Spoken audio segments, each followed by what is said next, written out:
Alright, I thought I was done, but they pulled me back in for one more Scarlet Violet console draft league. Yes, this is true. My homie Nitor is running this league, and it's called the Frozen Battle League. It's a standard, anyone can Terra, your Terra Captains, Scarlet Violet console draft league, with champions coming out soon. I think we were all just looking for like one last run at this, and I think this will be a great fun league for it.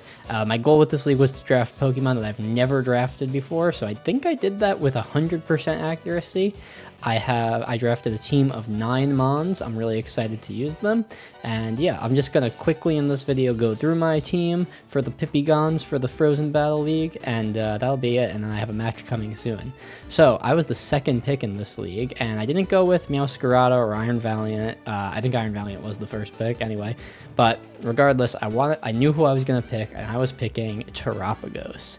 I've wanted to use Terapagos in draft for a while, but I feel like it's one of those mons that never makes it to round 2, but it was never high enough priority for it to be my round 1. But I decided this league I'm going to go all in on Terapagos. It gets your Rapid Spinner out of the way ASAP. It is a great special attacker. It has great move coverage with like Dark Pulse. I think it gets Ice Beam. Yeah, it does get Ice Beam, and it gets like Power Meteor Beam, so lots of fun stuff you can do with it. It gets Rest. I've seen some Resto Chesto. It gets Bug Buzz. It's got a crazy move pool, basically. And obviously the Terra Shell ability is just great because the first move you take, if you're at full health, is always not very effective. For my second pick, when it came around to me, I decided to pick Tornadus Terrian.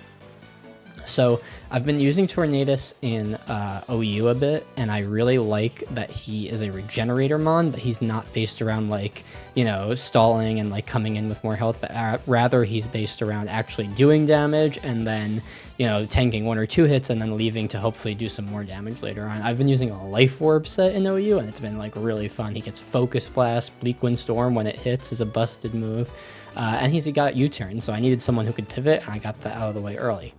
For my third pick, I needed a physical attacker at this point, and I went with Ogerpon Cornerstone.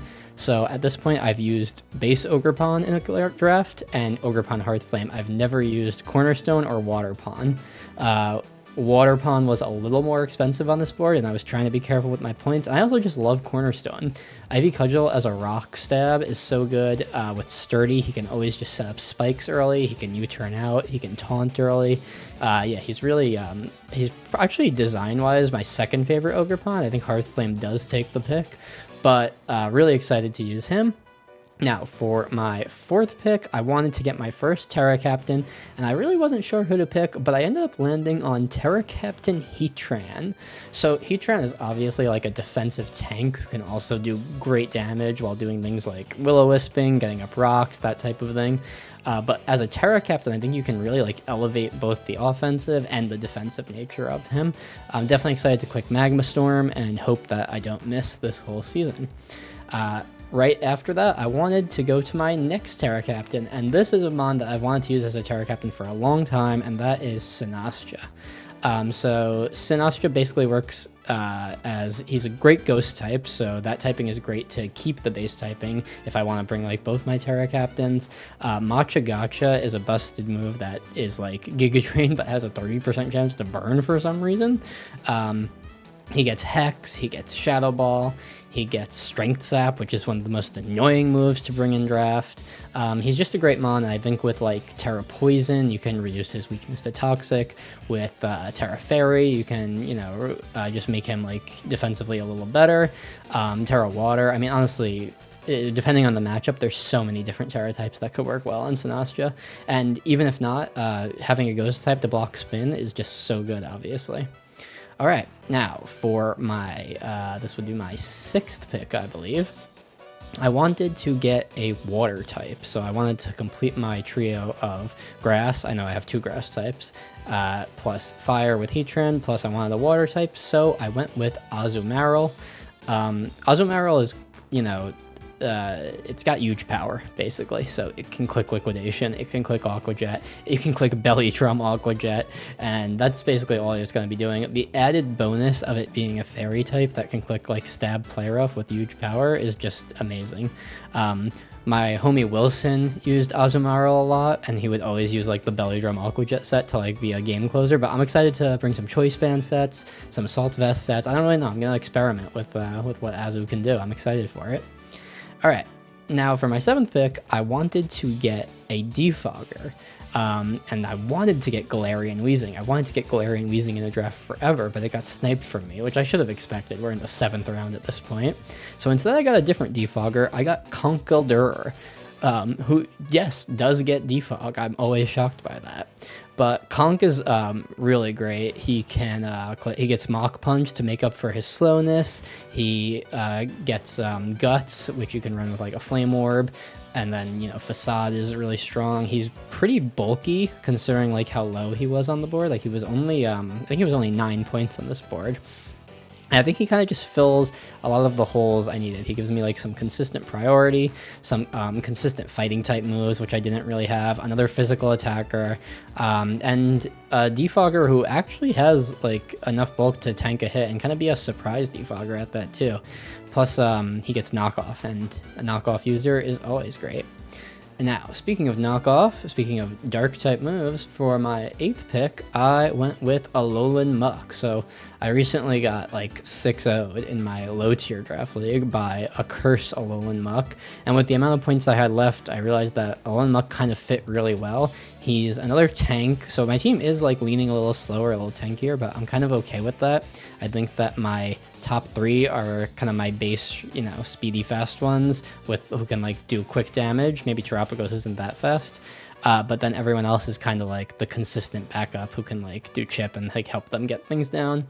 But yeah, Alolan Muck is super fun. He gets Drain Punch, he gets Knockoff, he gets Poison Touch as an ability. He's got a busted special defense stat, so yeah, I've wanted to use him for a while, and I just like never had a team where he was the grounded poison that fit in best. Like I feel like I tend to lean towards Glamora, but obviously she was more expensive and I was running low on points.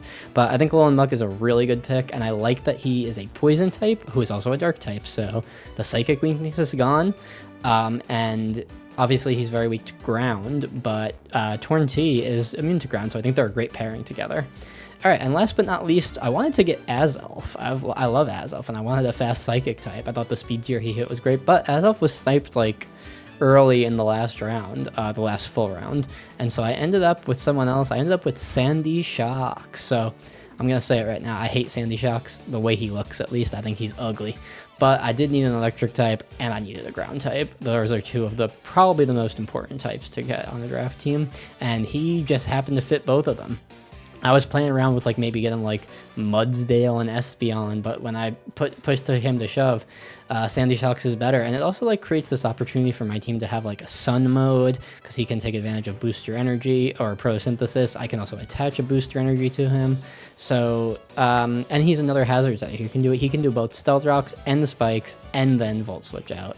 So ultimately, he wasn't who I wanted, but I'm trying to embrace him. Sometimes in draft, you end up with a Mon on your team, and you go in expecting not to love them, and by the end, they're like one of your favorites. That's definitely happened to me before with Iron Valiant, which I know is like a meme because he's like the draft Mon, but it's still, you know, it's still what happened.